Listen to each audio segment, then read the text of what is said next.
भगवान परशुराम का जन्म भगवान विष्णु के 10 पूर्ण अवतारों में छठे अवतार के रूप में हुआ था। इस अवतार का मुख्य उद्देश्य पृथ्वी से पाप का अंत करना, भगवान विष्णु के भविष्य के अवतारों के समय अपनी निर्धारित भूमिका को निभाना तथा अंतिम विष्णु अवतार कल्कि अवतार को शिक्षा प्रदान करना है।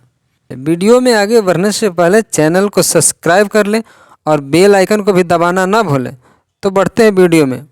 बात करते हैं भगवान परशुराम के जन्म के बारे में। भगवान परशुराम का जन्म ब्राह्मण कुल में हुआ था। उनके पिता ब्राह्मण जमदग्नि तथा माता क्षत्रिय रेणुका थी, इसलिए उनके अंदर ब्राह्मण तथा क्षत्रिय दोनों के गुण थे।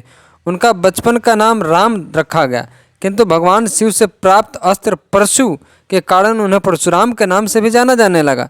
वर्तमान में उनका जन्म स्थल मध्य प्रदेश राज्य के इंदौर में जाना पांव नामक पहाड़ियाँ में है। भगवान परशुराम के द्वारा माता का वध है।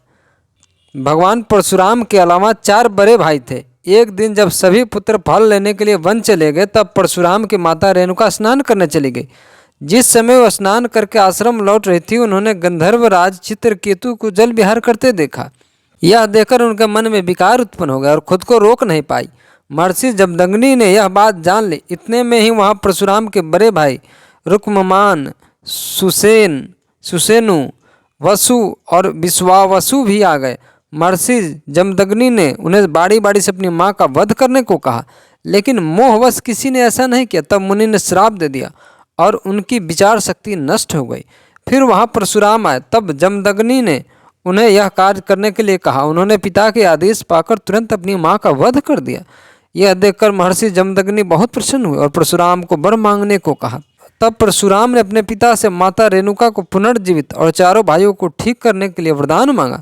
साथ ही उन्होंने कहा कि इस घटना की स्मृति किसी को न रहे और अजय होने का वरदान मांगा।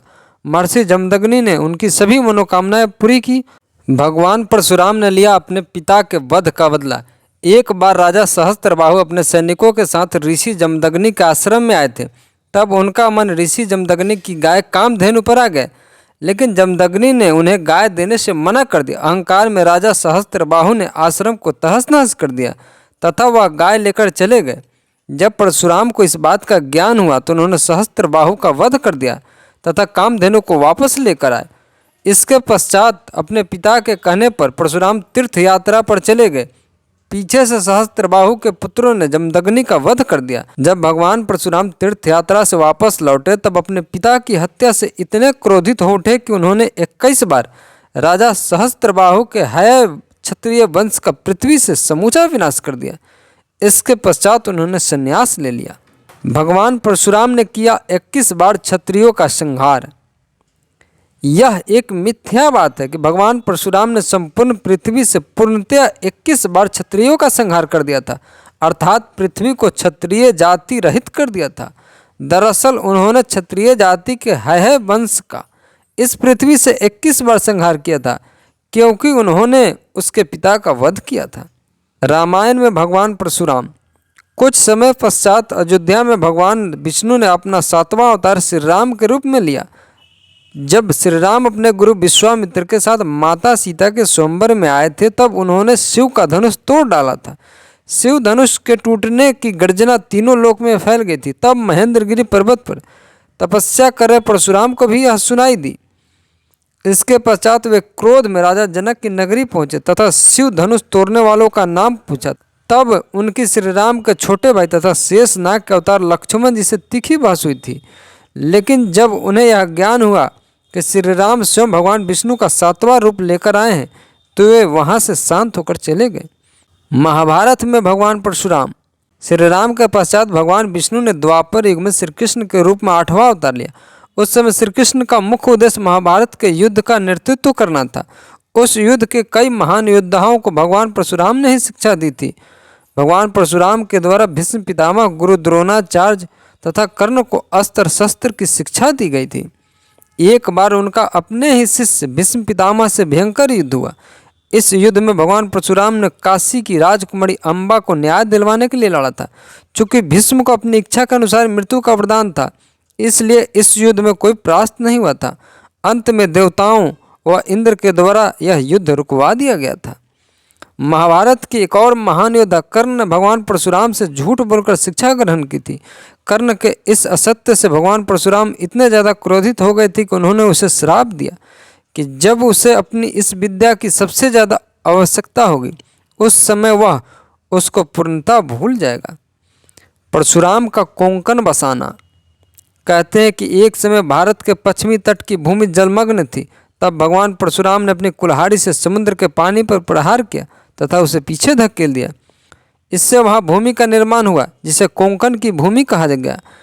इसमें वर्तमान का गोवा, केरल, महाराष्ट्र तथा गुजरात के कुछ भूभाग सम्मिलित है।